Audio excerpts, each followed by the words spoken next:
Umaasa at nananawagan naman kay presumptive President-elect Rodrigo Duterte ang mahigit 150 undocumented OFW na na-stranded sa Saudi Arabia na matulungan silang mapauwi na sa bansa sa lalong madaling panahon.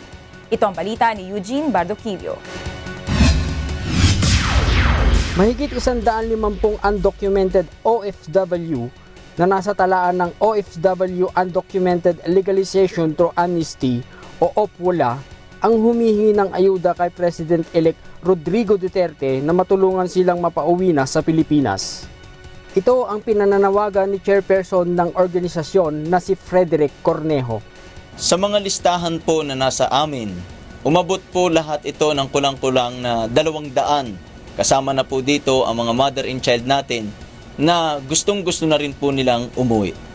Ayon kay Cornejo, umalis sila sa kanilang pinagtatrabaho ang kumpanya dahil nakaranas sila ng hindi pagpapasahod ng tama, pagmamaltrato ng amo at ang iba pa ay naging rape victim. Sa katunayan po ay maraming beses na rin po kaming sumubok na lumapit sa polo para ihain ito pong aming mga problema. At masasabi ko po naman na minsan sumasagot po sila sa aming mga katanungan, kaya lang minsan din naman po ang ilan sa amin ay sinasabihan na bumalik na lang kayo bukas or sa isang araw.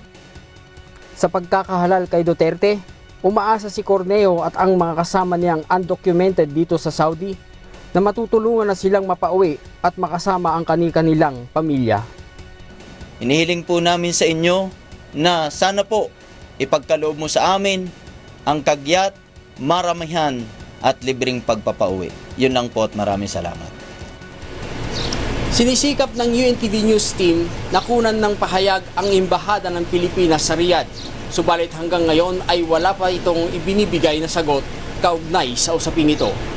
Mula rito sa Riyadh, Saudi Arabia, Eugene Bardoquillo para sa UNTV News Worldwide.